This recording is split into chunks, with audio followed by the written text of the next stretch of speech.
Hey, what's up, y'all? Y'all good? I hope so. Y'all, let's get into chapter 4 of Faith Under Fire, and everything that I'm saying in this video is in my opinion. The Copyright Act of 1976, Section 107 gives me fair use to this book review, and it's for entertainment purposes only. So let's get into it. So where we left off, it was Stephen getting sick, right? So they had made their last stop on their Los Angeles tour, but Stephen, he was visibly sick, and he refused to go to the doctor. Then he got so sick that they were like, we might need to be heading back home. So they caught the red eye because both of them really did want to go to work the next morning. But when that next morning came, Stephen was so sick that he called in. LaJoyce, she was really worried. She made him some homemade soup and some bread. Stephen came into the kitchen starving, and LaJoyce almost passed out because when she saw him, he was visibly blue. She asked him how was he feeling. He told her not that great, but he was hungry. She fixed him something to eat and told him that once he finished, she was going to take him to the emergency room. But Stephen was adamant that he didn't want to go to the emergency room that night. He said he'd go in the morning, and he wanted to go to the one his mother used to work at. Stephen was so sick that he wanted to take a bath. And LaJoyce knew something was wrong because Stephen hated baths. He was a shower guy. So she ran him a bath, and he stayed in there for hours. He even, when the water got cold, he'll run it out and run some more. He'll let it out and run some more warm water. When he called for her to help him out, his lips were blue and he was shaking nonstop. And she asked him if he was sure that he did not want to go to the emergency room. And he said, yes, he was sure. He just wanted to lay down on the couch. So while Stephen was laying down, LaJoyce called godmother Martha and told her what was going on. She told LaJoyce to take Stephen to the hospital first thing in the morning and do not hesitate. And she said she was, and she did. Stephen was almost lifeless and he was bluer. She had to ask her neighbor to help get him into the car because he was just like dead weight. He had no strength. They made it to the emergency room, and the hospital ran all kind of vitals. The doctor came in, introduced himself. He pulled up a chair and got right to it. He asked Stephen if he had ever been diagnosed with HIV. Stephen's eyes got big and he said, no. Why would you say that? The doctor said it was because all of his symptoms pointed to that in some kind of cancer. But wherever it was very, very serious, and that he was going to be there until they found out what was going on with him. Well, on September 12th, 1992, Stephen had been in the hospital for 2 weeks.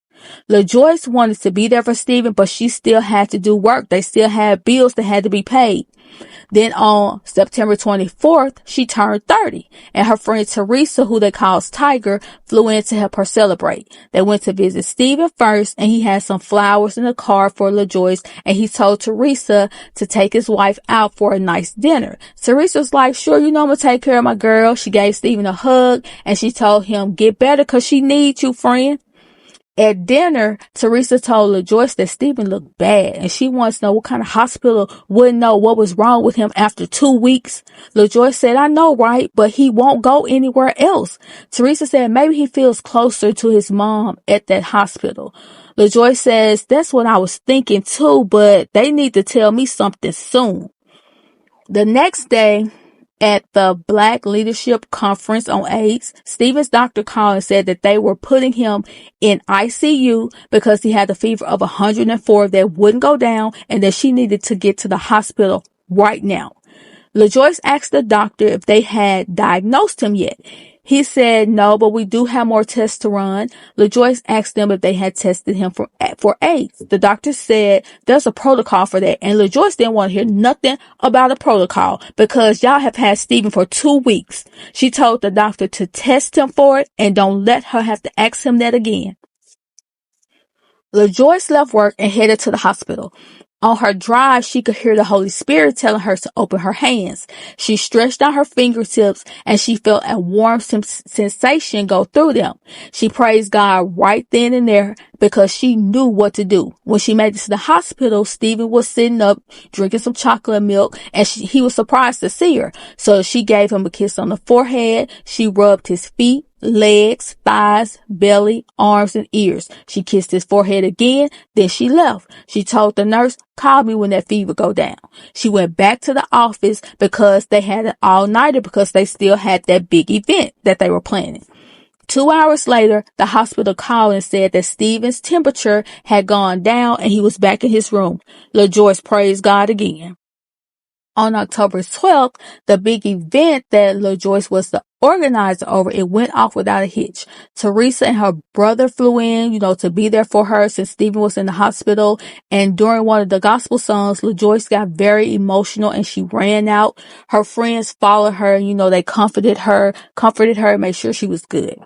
Godmama Martha, she flew in as well because she needed to see firsthand what was going on. And she took great care of LaJoyce and made sure that she got her rest. After 40 days in the hospital, the doctor called an emergency meeting. It was confirmed that Stephen had pneumonia. LaJoyce told Deborah, who was her friend and also a member of the Presidential Advisory Council on AIDS.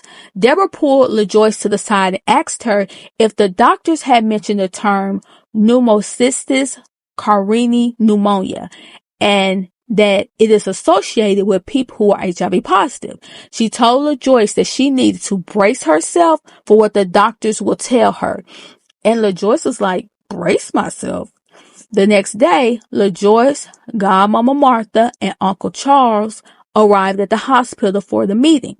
The doctor called LaJoyce into Stephen's room first. She went in, Stephen held her hands, and he looked at her and said, "Rabbit," which is his nickname for her, "I just want to tell you that your husband has AIDS." LaJoyce said that before going to the hospital, she could see Psalms 18, which says, "He is a buckler to all those who trust in him." And in that moment, Jesus was holding her up. She gave Stephen a hug. She held back her tears. She did not cry, and she just looked at the doctor. The doctor told her that Stephen wasn't just HIV positive, that he had full-blown AIDS, and that his current T cell was 4.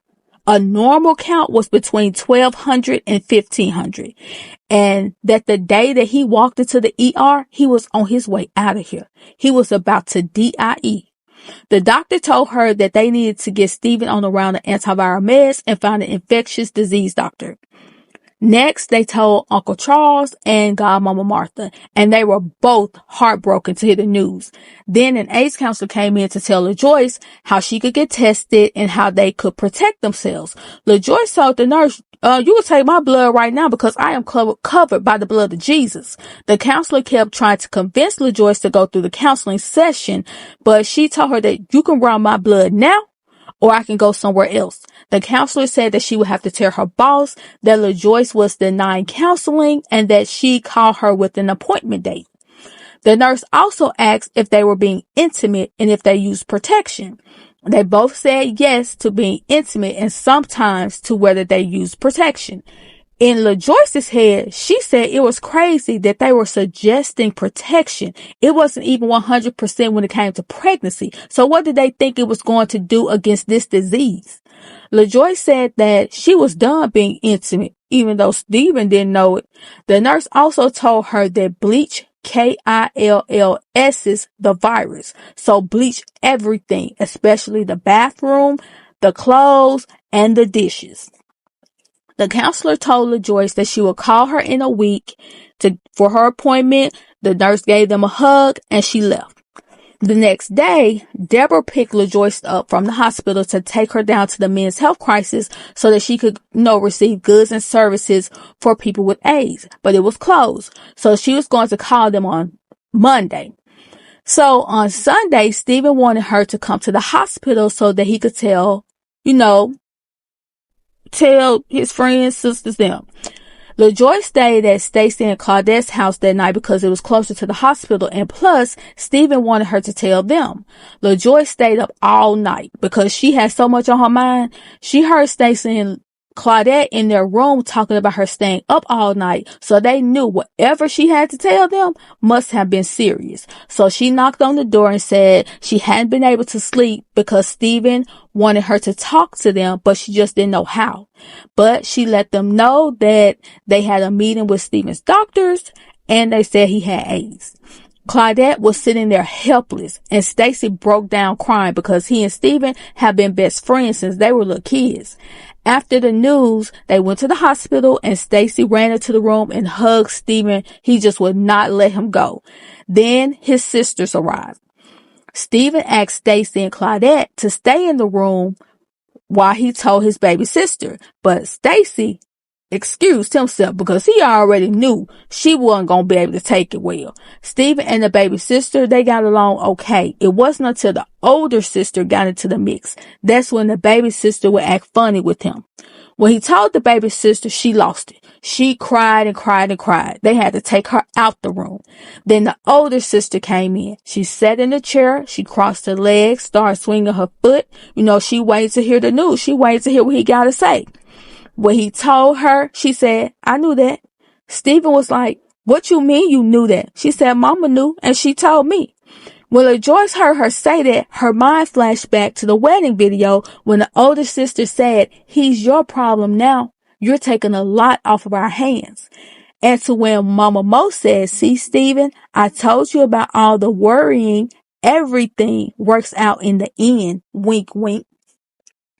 LaJoyce shook off the thought like, nah, that can't be possible. That can't be true. Not what I'm thinking. So Stephen started yelling at his older sister to shut up, and that ever since they were little, he hated her then and he hated her now. And he told her to get out of his room. The sister didn't argue back. She just got up calmly and left. LaJoyce and Claudette were looking at each other like, did that just happen? It was a full week before Stephen got out of the hospital. When Stephen left the hospital, his 6'3" frame had withered down to 125 pounds. He was so weak that it took everything for him to get in the car. But even though Stephen was physically weak, he had LaJoyce drive him to his attorney's office, the same one who helped him with his mama's estate. They told the attorney the news and that Stephen was there because he needed him to draw up a will and leave everything to LaJoyce, nothing to his sisters. The attorney didn't question him because he knew their family drama very well. When they got home, their neighbor, DeWanda, and her roommate, Lucy, came over to help them get settled in because they loved themselves some Stephen. So they were there, willing to help and, just to comfort LaJoyce and Stephen. Well, Stephen's sisters were nowhere to be found. And Stephen didn't understand why they couldn't be loving siblings and why they didn't show up to welcome him home. To switch things up a little bit in her career, LaJoyce had accepted a full-time position at the Black Leadership for AIDS, right?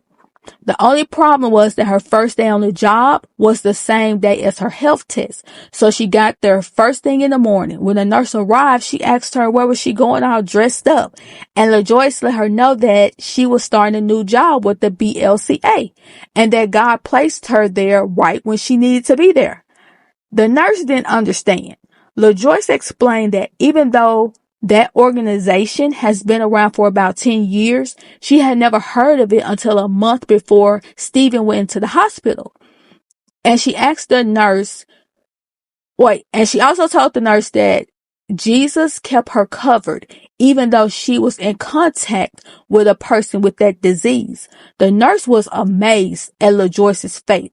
So she got her blood work done and she headed to work. When she got to work, Deborah called her into her office to have a personal conversation. She asked LaJoyce if her and Stephen were kissing. LaJoyce said no because he has thrush. Deborah told her to make sure she waits a while to kiss him after he brushes his teeth because if his gums bleed, that's a point of transmission. And she told her to let him wipe his own sweat and tears. For the rest of the day, LaJoyce thought about how serious all of this is and how much she has to learn. Later on that day, she called her parents. She had purposely waited until she had taken the test. When she told them, her mom gasped and asked her what was she going to do. Her dad said he was on his way to get her. And she pleaded with her mom, like, Mom, please don't let that man leave the house. Her mom asked her if she was okay, and LaJoyce said that she was, that her results would be back in a couple of weeks. But she's negative. Her mom asked her, how you know that? She said, because God told me and I'm standing on his word, just like you taught me. And her mom was like, okay, all right, I get it. But she said, do you remember that yellow piece of paper we found at Mama Mo's house with Steven's name on it for an HIV test? I told you that we were going to see what it was about. LaJoyce said that she had totally forgot about that because it had been 2 years. Listen, let me tell you something. I don't think I would have forgotten something like that. I just don't. So LaJoyce asked her mom to call a family meeting and they would, all do a conference call and have a corporate prayer to expedite Steven's healing. She said, it was a very powerful call and they could feel the spirit all over the line. As time went on, Steven started to change. He started to read his Bible, but he also started saying things that LaJoyce found absolutely absurd. He told her that they should go ahead and build a house in the Poconos so that when they got sick, they'd be together. And LaJoyce was like, wait. Who is we? Steven said that he was being realistic and she should just deal with the fact that she may be positive. LaJoyce told Steven, don't be claiming nothing for me, cause her reality was God. End of story. She don't know where Steven got those thoughts, but he can keep them to himself. 2 weeks later, LaJoyce's test results came back and she was negative. Okay, Steven. Well, that's the end of chapter 4, y'all. We'll be moving on to chapter 5 later. Please like, share, subscribe. Let me know what you think, and I'll talk to y'all later.